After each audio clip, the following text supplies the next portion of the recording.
Isip ako presidente sa Intabon, ako mapasalamaton sa provincial government through sa coffee roadmap ni Governor Neil Roque. Salamat kay sir sa imong tabang sa mga farmer. Hello everyone! Karong adlaw ani kita dinhi sa Barangay Kaatuan, Lantapan, Bukidnon aron atong susihon og makita kung kumusta na ang Intabon Farmers Association sa ilang Yellow Bourbon Coffee Farm.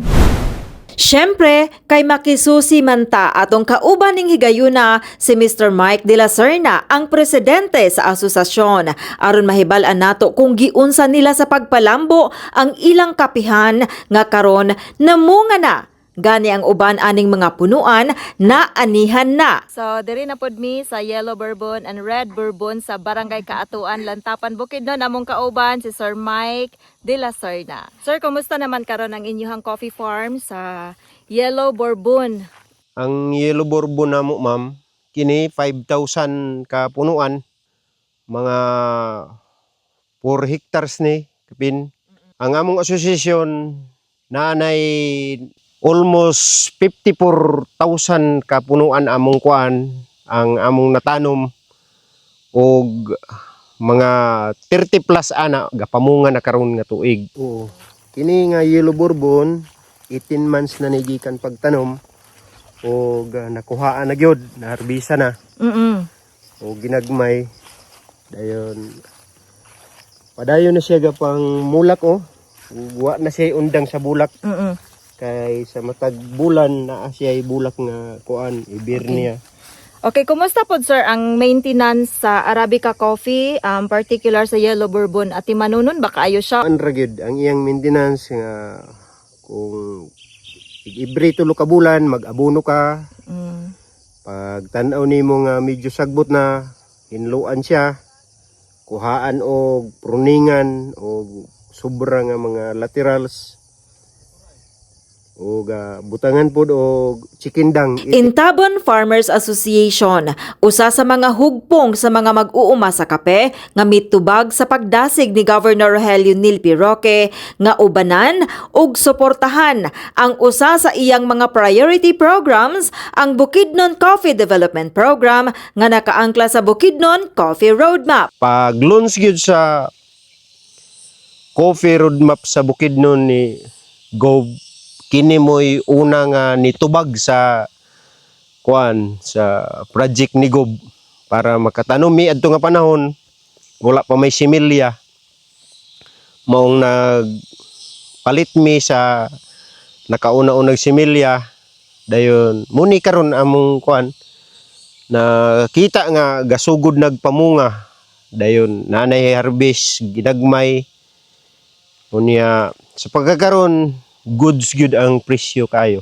Sa mga tabang gikan sa Provincial Government of Bukidnon og sa M. Montesclaros Holdings Incorporated, pinaagi sa presidente niini nga si Attorney Marius T. Montesclaros, kinsa co-chair sa Bukidnon Coffee Industry Council, uban sa mga municipal leaders, sila naghiusa para mapalig-on ang Bukidnon coffee industry. Basta maalimahan nimo siya hinlo, abono, kay kini pag abot sa abono gikan sa Pagro, nagpasalamat mi sa Pagro kay dako kay lang gihatag sa amo nga abono iti, nakabutang dayon mi muni ini ang resulta karon. Kitagaan mi niya biofoliar, UV film, sprayer, dayon mga insecticide. Tumong sa maong programa nga mapagahom ang mga small and medium scale farmers diha sa paghatag kanila sa maayo nga market access, training ug support systems nga mahimong dalan sa pagpalambo sa ilang pagkaproduktibo ug malungtaron nga paglahutay. Kung padayon lang masuportaran ang mga farmer sa Bukidnon. Kay akong nakita sa pagkakaron tubag man ang mga tao sa panawagan sa gobyerno nga magtanom og kape.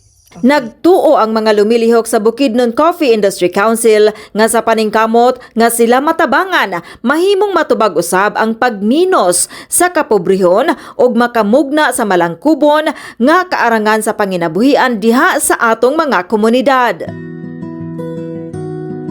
Nakasikad na apan gikinahanglan pa usab nila ang pag-agak gikan sa mga eksperto tabang para sa makinarya ug dugang kaalam sa kape.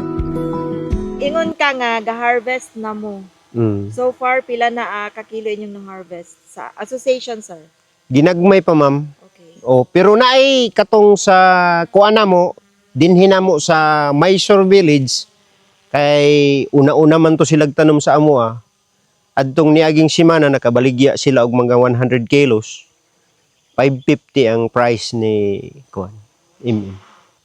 Hinay-hinay nagaka batian namo nga nanami makasustain sa among pamilya.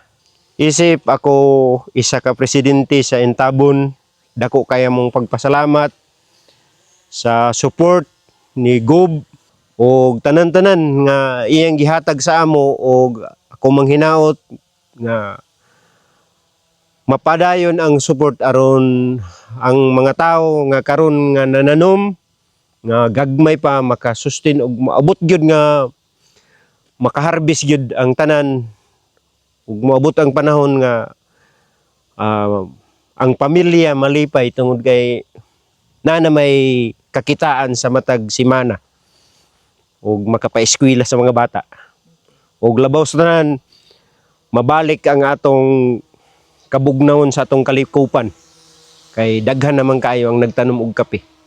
Ang kalampusan sa Intabon Farmers Association usa ka pamatuod nga pinaagi sa paningkamot og suporta gikan sa gobyerno ug sa private stakeholders, posible nga mulambo ang atong agrikultura. Padayon ta sa pagsuporta sa lokal nga kape, ingon man sa atong mga mag-uuma.